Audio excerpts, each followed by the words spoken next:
chat, I'm going to drop a link to our Jamboard.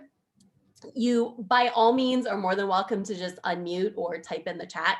But sometimes Jamboards are a great way to just kind of reflect afterwards and see kind of what was going on in the session. So I'm going to drop that in the chat.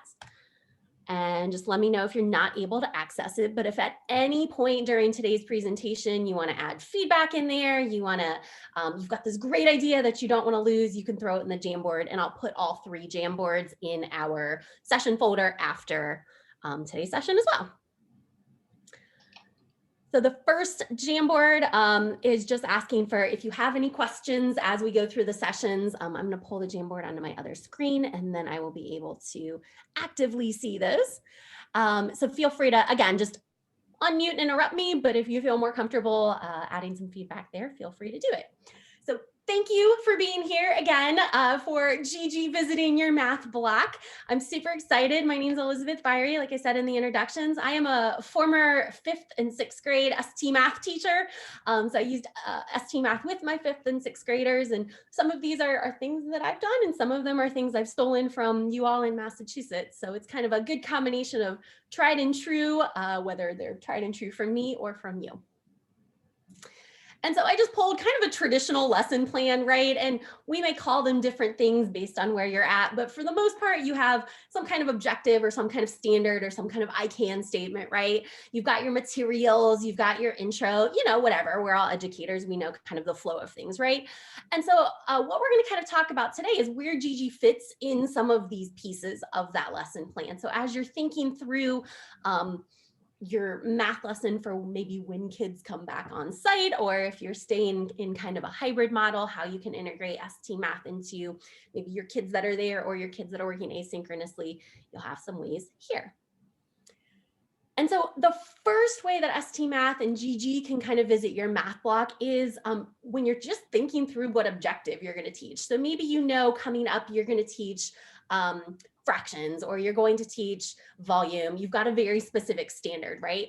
So in ST Math, we have a new standards search that makes finding the matching ST Math puzzle so much easier. So I'm going to go live and show you that first. So just like normal, you'll go up to your curriculum tab and you'll see all learning objectives. And then this is what you're typically used to seeing, every grade level, and you would click on the grade level and it would pull down the objectives. And then you kind of had to guess and test like, oh, I think this is what I'm teaching. I think this might be what I'm teaching. Well, the guesswork is out. So I'm going to organize by, and right now it says ST Math Journey. I'm going to organize by standard.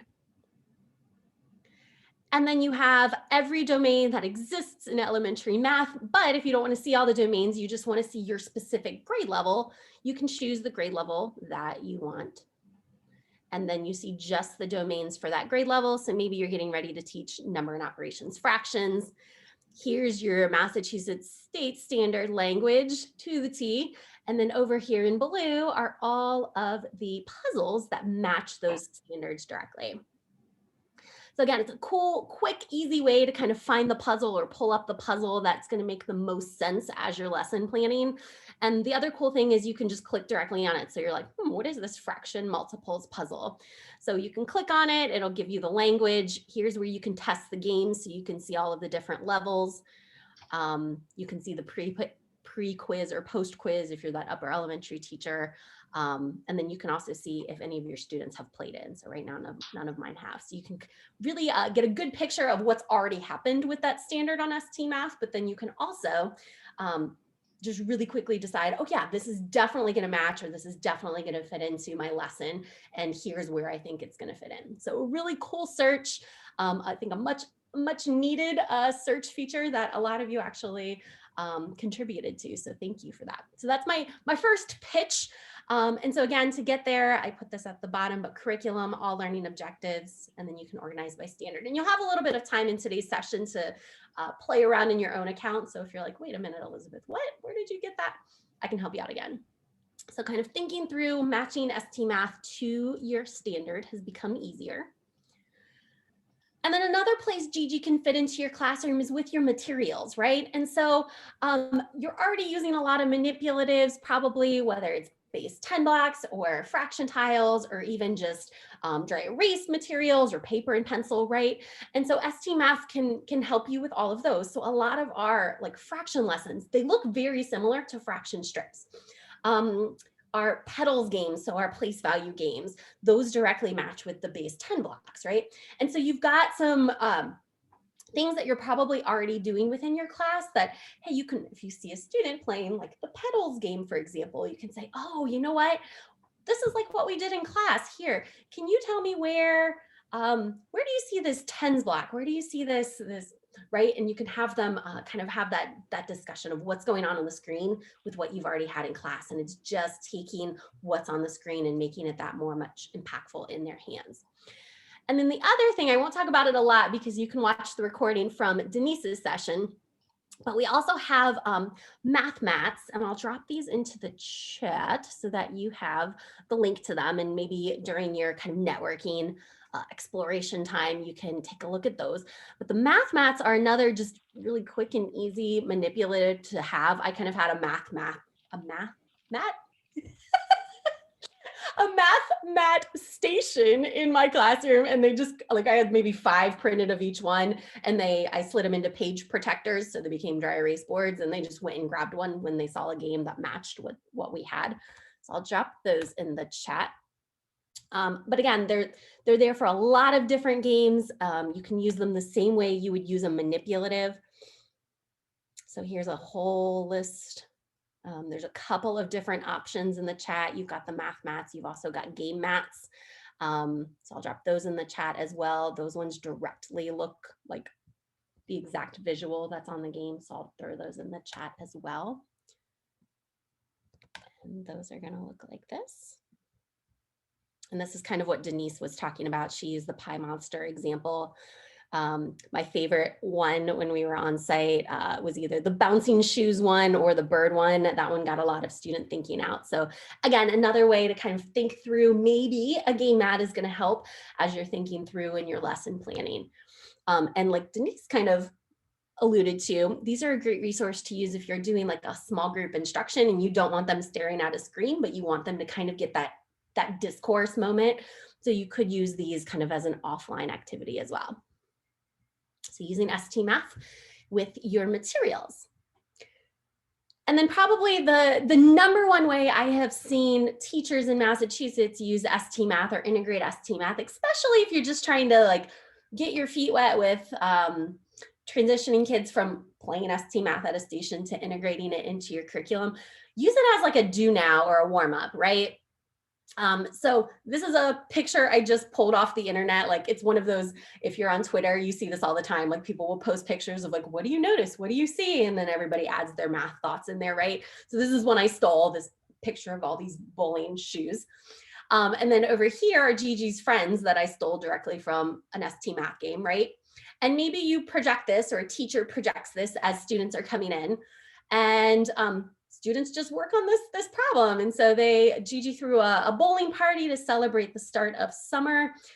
What friends could have attended Gigi's party? And there's so many different ways to interpret this picture. I'm intentionally very vague because some students see, like they count the shoes and they think, okay, the shoes fit however many animals they choose. Some students look at the empty boxes and they say, oh, these are the friends that are already at the party, and they fit the shoes on different animals that way. And again, it's cool because what you're thinking might be different than what I'm thinking, but they both could work.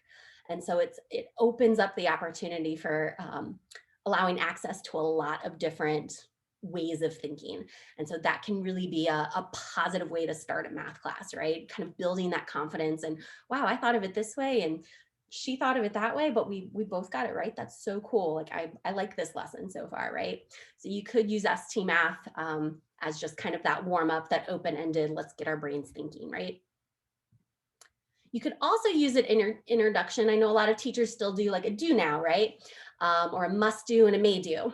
And so you could kind of use ST Math in a similar way. You could just project the puzzle that I have up here on the right, or I'm sorry, on the left, and just have students on their paper, pencil, dry erase board, warm up paper, whatever you're utilizing, have them write an expression or an equation that represents the shoes. So they could write like, so I noticed there's 6 shoes here. So maybe somebody notices 1 plus 2 plus 3, that could fit. Maybe somebody else notices like this little Annie guy with 6. So just 1 ant that could fill those shoes. Okay. So again, like it's just getting them to kind of think about all of the different options and then allowing students to have that moment of discourse, right? This is another game mat. There's our pitch for game mats also on the right-hand side. So you could also have them pick up a game mat as their warm up, and then they could model their equations in the little boxes. So again, it's kind of like a make and take moment. Just print it off and call it a day. So you could use ST Math again as a do now introduction. And this is, I stole this from a teacher actually working virtually this year. So thank you if you are on this call. But she just posted a picture to introduce a lesson. So kids had been working on fractions, but they hadn't seen mixed numbers or improper fractions up until this point. So she just posted a screenshot of this on her screen and said, tell me what you know about this picture. And so the kids noticed there was a fraction. And so she used the animation tool and she wrote fraction. If you have kids on site, you could have them, show like write on their dry erase board and hold up their board something they see, or you could have them go and write up on the board something they see, or maybe you have a word wall and you want them to kind of pull the words from the word wall, right? So you could have them do it that way. Because you've been teaching fractions, you've probably been teaching like numerator and denominator, so they can kind of have that conversation. And maybe they're noticing, wait a minute, all the fractions we've seen so far, the numerator has been smaller than the denominator. And you can go back to that prior knowledge. Well, what did that mean? All the fractions we saw before then, what did that mean? Oh, that they're less than 1, right? You could get this really great conversation. You can include a lot of vocabulary just by posing an introduction. And maybe your kids look at this and they're like, we don't know anything. That gives you some vital information too. Like maybe you need to review what happened the day before. Just to kind of get their brains activated before you dive into this mixed number kind of or improper fraction situation, right? So again, could be a really easy way to pull out some vocab and prior knowledge. And then we saw a similar activity in my pitch, hopefully why you're all here. But whatever your curriculum is, at least with my curriculum, it was usually pretty intense in terms of symbolic nature, right? So either a lot of word problems or a lot of equations or expressions. And so this is one that, I pulled typical worksheet, like use the numbers 1 through 20, fill in the expressions. You can see like this could be like hitting a lot of second grade standards. But then maybe before you put up that worksheet, let's just say, hey, how does Gigi do this? And you can pull up this Mice Island game, again, using your standard search. Yay, standards. And then find ST Math in the puzzle and just have kids explain a little bit. And this is going to activate that visual nature. So then when they go into the worksheet or the activity that's part of your core curriculum, they have that background knowledge. You could even assign this objective to students and have them play as the warm-up maybe, right? You could assign this puzzle to them and have them play as their activity for the day, if your curriculum allows you a little bit of flexibility there, right? The point is it's doing the same thing this worksheet is, but it's doing it in a very visual way, right? Opposed to the worksheet that has, 30 problems of just symbols. So again, kind of building that into what you're already doing. And then closure. So you could use ST Math as an exit ticket. Again, I stole this from a teacher last year. She just did a screenshot of a puzzle she liked and then handed it out to students and said, what number can be made in this picture? And so she related, like within her lesson, she related these petals to different base 10 blocks, right? And so these single petals, these orange ones were related to the ones place. These kind of whole flowers were related to the tens place. And so again, kids could build it with their base 10 blocks. They could write and circle directly on the exit ticket if they were printing it. But again, it could just be an easy way to connect what they did in class to the ST Math puzzle. And then maybe this is the ST Math puzzle that they do for homework that night, or that they you put on their assignments, and it's the next puzzle that they assign. And that's really going to help kind of enrich what you're doing in class. because you've already taught this skill and now they're going to have success on ST Math with it. You could also include a lot of writing activities. So I'm going to drop these in the chat as well. We've got already pre-made exit tickets. Some of them are 2 per page, so less printing. You could also just have them write in a math notebook or whatever, you know, or even just verbally talk about this. But you've got lots of options here. So I'm going to drop these into the chat. But you could have them write about their thinking or talk about their thinking, right? So much research right now is about having students explain how they did something and how that's so impactful in terms of their learning and their math confidence, right? So writing is a really great way to do that. And then this is, I was a big believer in like vocabulary in math. And so I did a lot of vocabulary activities with ST Math. So this is a 6th grade ST Math puzzle.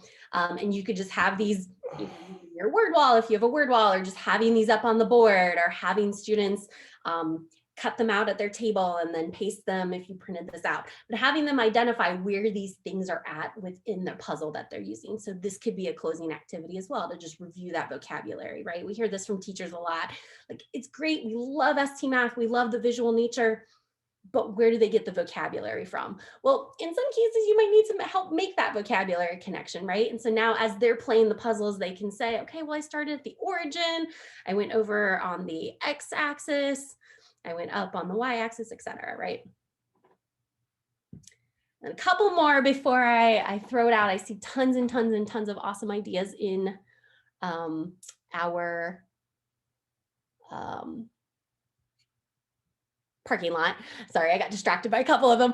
But you could use it as a weekly reflection, right? And so I know, like, right now there's a big focus on SEL as students are coming back and making sure that, you know, they're super, they know they're loved and cared for. And this can be a great way to kind of develop those habits of mind too. So Gigi loves them. And let's talk about what you did with Gigi this week. And so they could talk about a success they had, or a challenge they had, or something they overcame, or something they used to think, but now they think this. So kind of developing those habits of mind, those that confidence. We have lots and lots of journal pages. I'll drop these in the chat as well, so you have them. And again, all of these are available in the Dropbox folder. So you have those as well in one place. And then just kind of adding into your Gigi culture, you heard Damien talk about this a little bit in his session, but you could have students, your older students could write, or even your younger students could draw a letter of encouragement to their peer or to their classmate when they are working on ST Math. So you could use our celebration resources that way. This is, again, I stole this from a Boston school last year, but in the Dropbox, I'll have all of the Gigi figures that I can find. And it's almost like, it reminds me of like a cereal box, like collect all 5, or like a McDonald's Happy Meal. Like when I was younger, I wanted every single little miniature Barbie there was, right? So kind of like that same thing, right? Collect all the Gigis. So maybe you set a class goal. This week, we really want to try as a class to solve X number of puzzles together, or we all want to be logged into ST Math when we get to our warm up within, 4 minutes, or whatever your time is. But if they meet their goal, you could, like Gigi could get posted somewhere in their room, like, oh, we met this for our goal this week, and oh, look at the Gigi we're trying to collect next week, right? So it could help build that culture. And so I'm going to pause there now. I'm going to go to the chat, but then also feel free to unmute. What are kind of the Gigi ideas that you have, or the ways that Gigi could visit your culture, your school culture, or your classroom core? So let's see. While you're thinking about that, it looks like, do you ever encourage a group of students supporting one another within the teacher is working with other students? Yeah. So I'm not gonna lie, my room was totally station rotation, and I made sure once a week I had my teacher table was my ST Math station, so students could get that direct teacher support. But I was a big advocate of, oh, you're at your ST Math station.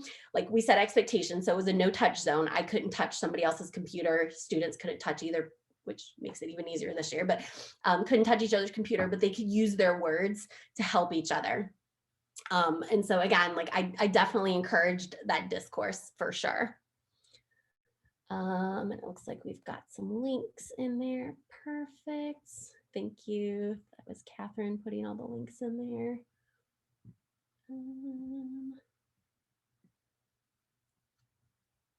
Awesome. Okay, so I think I hit everything in the Jamboard. Are there other ideas floating out there? How have you used ST Math in your classroom? I would love to hear from you.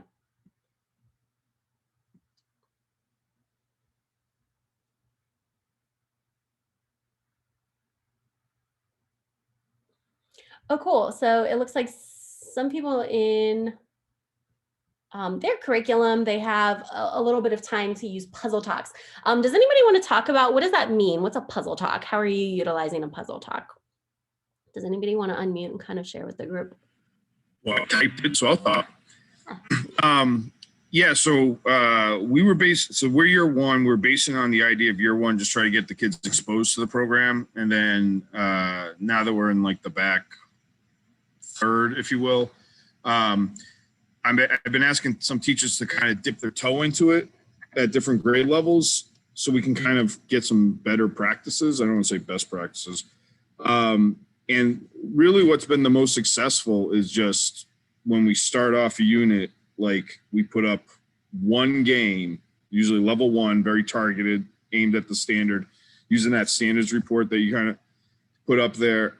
And we just have the kids talk about what they notice, you know, the NPAC, and they solve it.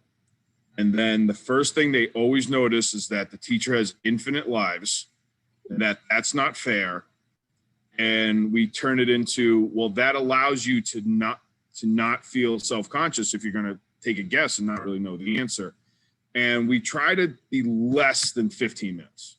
Like that's our goal, is less than 15 minutes. And we try to hit 3 different games. So if it's a game that has, you know, 4 or 5, we try to hit like, you know, 1, 3, 5 or something like that. Anything that will show progression, which is where we want their thought process to go to. The teachers who did that with manipulatives have had the most success. And that's what we're noticing. So we're trying to kind of create like a better practices methodology for the lower grades and the upper grades. This is elementary, obviously. So we could start next year where it's part of our normal math curriculum expectations. Yeah, thanks for sharing that. And I think you make a really great point. There's a ton of research out there that says if you can take what's on a screen, not just in ST Math, but in any math, ELA, science, if you can take what's on the screen and give students something tangible in front of them, they're strengthening that connection and that learning even more. So I love that point of kind of linking the manipulatives to the puzzle talks. That's awesome. I'm gonna go to the chat and it looks like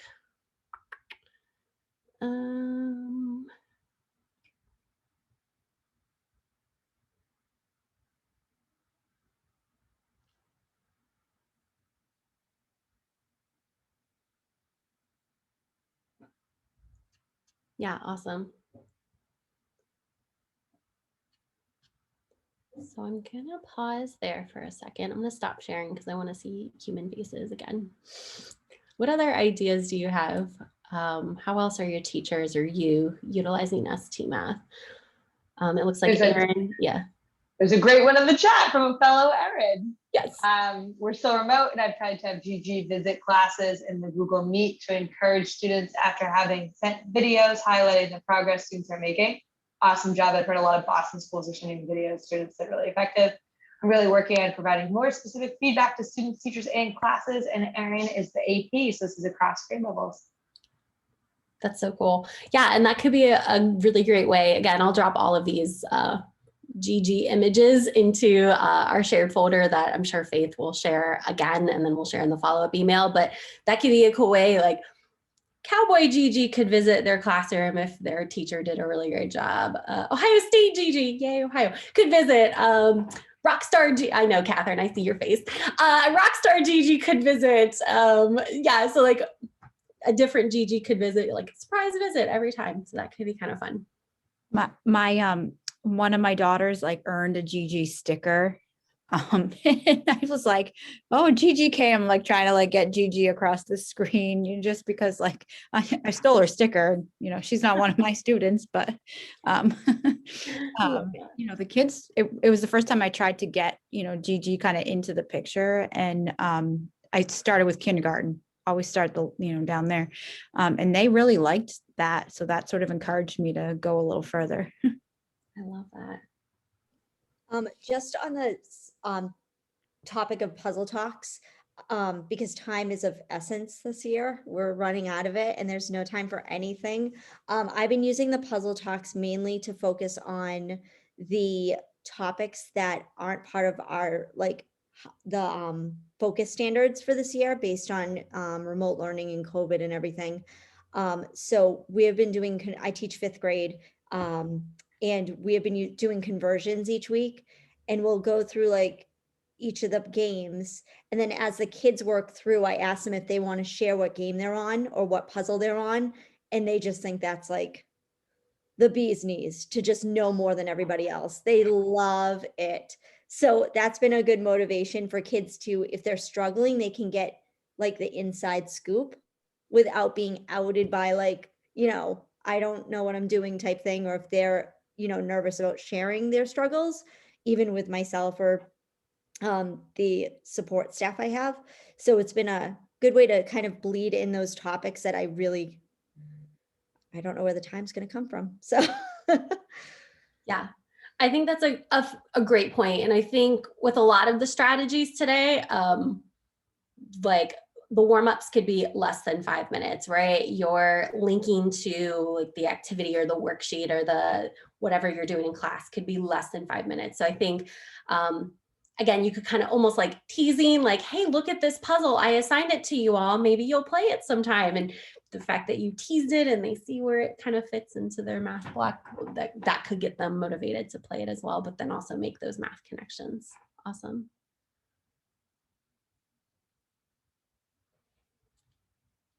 So I'm going to give you a little bit of time if you want to explore, if you have questions about anything I shared, if you're like, can we look at that standards report again? I can't remember how to get there. If there's other things that you're like, oh, I really wish you were going to talk about this, Elizabeth, can you show us this now? Feel free to, again, type in the chat, unmute, throw them on the Jamboard. But I'm going to give you a little bit of time. It looks like we've still got about 4-ish minutes together.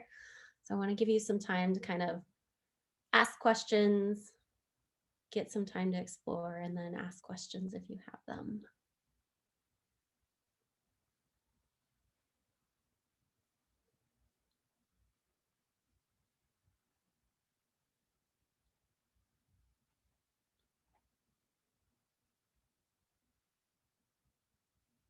Awesome. So one in this group using station rotations. What strategies do you have? great question. Is anybody using station rotation or has seen their teachers using station rotation?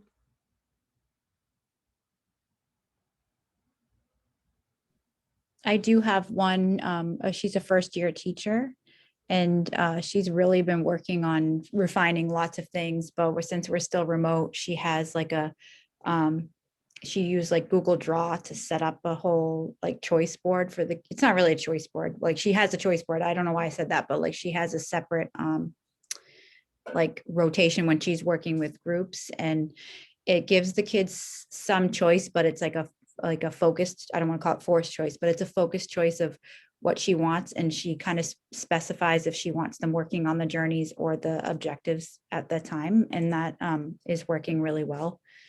But I'm always open to hear like different strategies.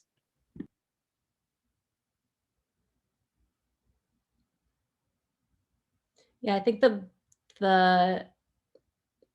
most like the best strategy that I heard last year was even once a week, once every 2 weeks, making sure that the teacher has a touch point. So that could be like more activity at the teacher table where the teacher can get up and check in with different groups, or make ST Math the teacher table, just kind of getting that, because then if nobody has any questions about ST Math, you can say, oh, well, we did this assignment on ST Math and it had to do with volume. Okay, well, let's talk about what we did in class, and like the teacher can help make that direct relation. So I saw that in a lot of successful station rotations last year. That was kind of key for a lot of teachers, being able to check in with students that way. And students knew, like, they felt more confident about trying things because they knew they'd have a chance to check in with the teacher during the week. So they had that kind of like prediction. Marie, a great question. What's the best way to print reports? I'm not gonna lie, we don't make it easy right now, but that is the number one question we get. Let me send, so you've got a couple of options depending on what you want. We don't have a way to print whole class reports yet. So we don't have like a magic print button where you can print. Where I've seen teachers, or what I've seen teachers use, I'll share this really quickly before we jump off. What I've seen teachers use is, so going back to my class, if they have a parent-teacher conference or they have an IEP meeting, they click directly on the student. And then they click they either print this usage report if they're interested in usage, or they print the objectives report, either for the journey or for the assignments. But again, right now you've got to do it student by student, which is not super helpful. From what I've heard, that is changing for the fall